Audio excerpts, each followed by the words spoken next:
Hi everyone, I'm Lynn Kelly, Executive Director at New York Restoration Project. I'm so thrilled to join you today for the Nest Summit during this year's Climate Week in New York City. Special thank you to the Javits Center and Alan Steele for inviting us to participate. For those of you that are new to our work, NYRP is a 25-year-old nonprofit nature conservancy founded by Bette Midler with the express purpose of cleaning up New York City's beloved green spaces. Today we own and operate 52 community gardens throughout the city, as well as care for 80 acres of city parkland. This includes one of the last remaining ecosystems of its kind in all of Manhattan. At Sherman Creek Park in Inwood, Manhattan, which is Upper Manhattan, we oversee 500 feet of soft shoreline in an area called Swindler Cove. Swindler Cove is rare. It's a wetland habitat on the Harlem River that has suffered many years of neglect prior to our intervention in the 1990s. But today it's a vibrant park where the surrounding neighborhood and urban wildlife lovers flock from all over to look at birds, to kayak, to barbecue, to picnic, to celebrate birthday parties, or to just be one with nature. Unfortunately, the climate crisis is already making its mark on Sherman Creek and in Swindler Cove. Erosion, powered by increased storm surge and sea level rise, is visibly hurting the waterfront and washing it away. And it's motivating NYRP to intervene as best as we can. Today, I'm happy to report that we're witnessing some promising change following the recent installation of a living shoreline. This approach is just one example of the ecosystem-driven designs that we believe New York City must and should have to be a resilient city and to provide for an equitable future. This project was designed by two very talented people at NYRP, Philomena Riganti and Jason Smith. To speak more about the installation and its detail, it's my pleasure to introduce one of the project's visionaries, Director of Northern Manhattan Parks, Jason Smith. Thank you. Hi. New York Restoration Project has been restoring abandoned and neglected land in New York City for 25 years. My name's Jason Smith. I've been working in Northern Manhattan for 13 years, taking care of a small park called Sherman Creek Park. Nestled on the Harlem River, really special place, and for years we worked hard to restore it and reclaim it from neglect and underfunding. And recently we've been thinking about how do we adapt this park and all of our property to increasing environmental change, particularly change driven by climate change and sea level rise. What we're looking at here is a project that we're in the midst of called the Sherman Creek Living Shoreline. And this is a in-progress construction of an intertidal oyster reef. And I'll talk a lot more about the details of this project, but just to start with, I wanted to call your attention to the calm water in the foreground of this image.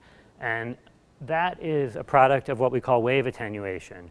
When the incoming waves of the Harlem River trickle through this oyster castle we constructed and really create a calm environment that's really productive for all kinds of ecosystem restoration. And it's really one of the special features we've discovered about building reefs in the estuary that allow us to do all kinds of restoration. So Sherman Creek Park is a thriving community hub. It's really beloved of the neighborhood, and it's got gardens, forests, wetlands. But in 1996, it was an abandoned illegal dump. And NYRP initiated a really massive community cleanup, removing years and years of dump debris, abandoned cars, broken down structures, and transformed it into a really thriving, gorgeous landscape. And now, really, our challenge is how do we steward this landscape for the next 50 years into the future. We use the landscape as an opportunity to teach children, particularly the forest and the wetlands. This is a coastal wetland. It's a low salt marsh. This is the kind of landscape that used to cover all of Manhattan's shoreline. Currently, there's almost none of it left. As we developed the city, we filled all the wetlands and hardened our shorelines. And it's a really special landscape. It's dominated by a plant called Spartina alterniflora, which is a really incredibly productive, powerful plant. It's an ecosystem engineer. It needs to be submerged in salty water twice a day. So it's really sensitive to changes in the landscape. But when it's doing its thing, It builds a salt marsh that's wildly productive, creates habitat, sequesters carbon, cleans the water. And so we really value this as a centerpiece of our park and use it as a way to reconnect New Yorkers to the waterfront. Here's a couple of our environmental educators in the water with kids. It's a really profound experience for a New Yorker to learn they live on a river, first of all, but then to actually get in the river and then to pull out wildlife and realize the river is thriving and you can interact with it. And so this is the kind of work we do, and it's great to do it in Sherman Creek Park, which was designed to really optimize its position in the intertidal zone where the water and land are interacting.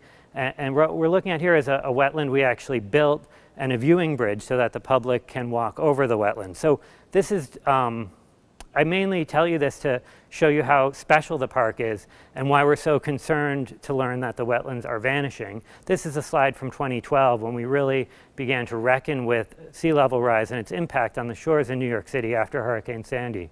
You can see this area was all wetland, and now it's buried marine debris has been revealed, and something called peat, which is a really concentrated form of carbon which is being released back into the atmosphere as our wetlands collapse. This is a really troubling process to see happening.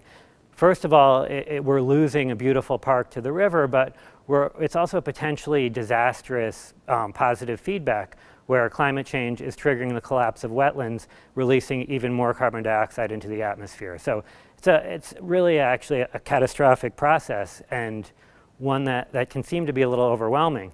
This is actually taken this spring, and you can see at this point the wetlands and the peat are largely gone, and we're witnessing pretty dramatic upland erosion. The trees in this image are floating several feet above the air. And so in addition to losing the wetlands, we're starting to lose the forest to sea level rise.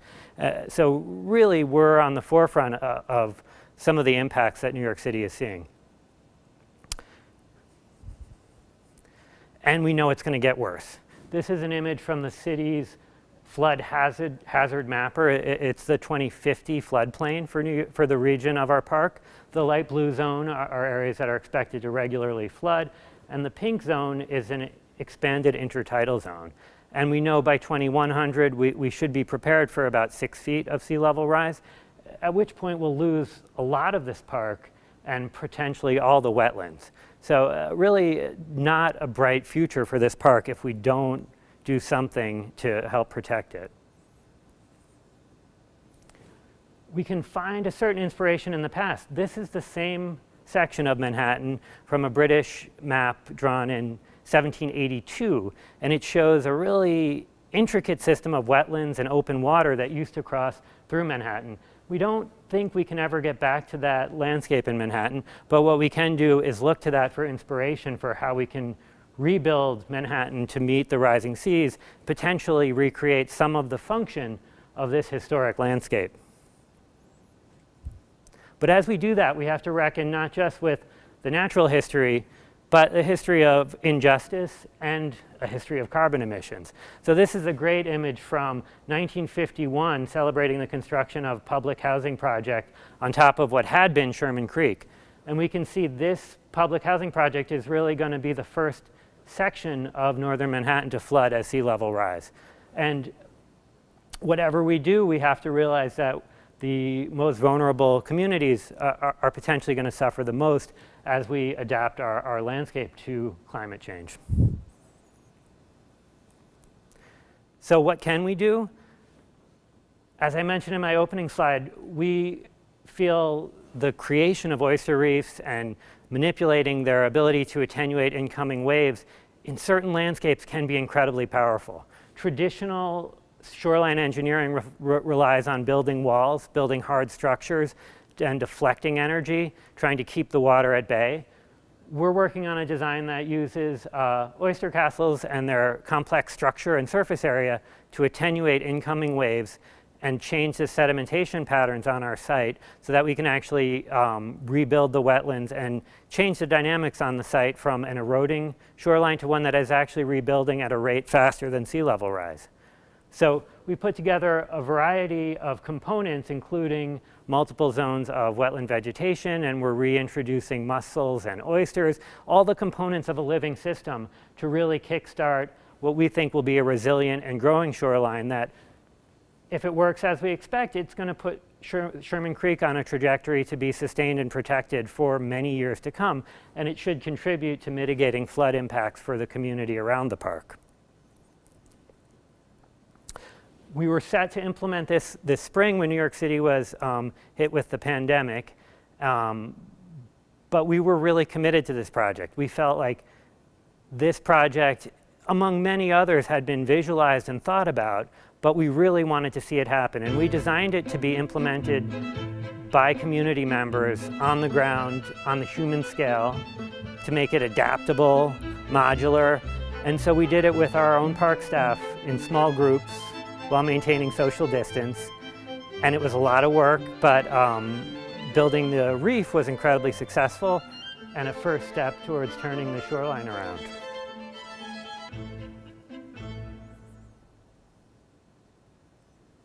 Once the reef construction was complete,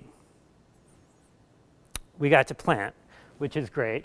This is our crew that maintains the park, installing native wetland grasses in biodegradable cocoa fiber mats, which we anticipate acting as a matrix to help trap the incoming sediment, kickstarting a marsh which we expect to accrete again at a rate well above whatever sea level rise we'll see for the foreseeable future.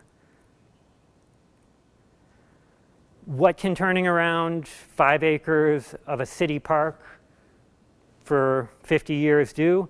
Well, if we think about the shoreline of the Northeast, as this image from NASA really prompts me to do, most of our shoreline is human-dominated shoreline, human-impacted.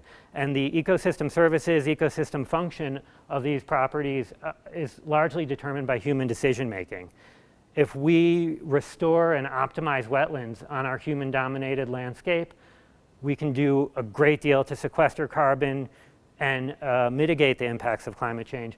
We are working with a researcher on site, Dr. Chester Zarnock, and he's done some very conservative estimates showing that restored marshes on the Harlem River are actually sequestering and storing more carbon than some native reference marshes and more than some forests and trees in New York City as well. Not that we don't want to plant trees, but we want to see a lot more done a lot more quickly to bring natural function back to our shorelines.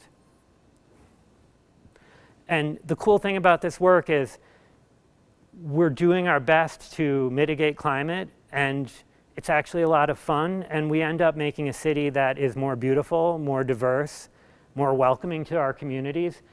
It involves kids being able to walk down to the water, get in the water. And so wherever we can, we want to limit building walls, building high structures, trying to keep the water at bay.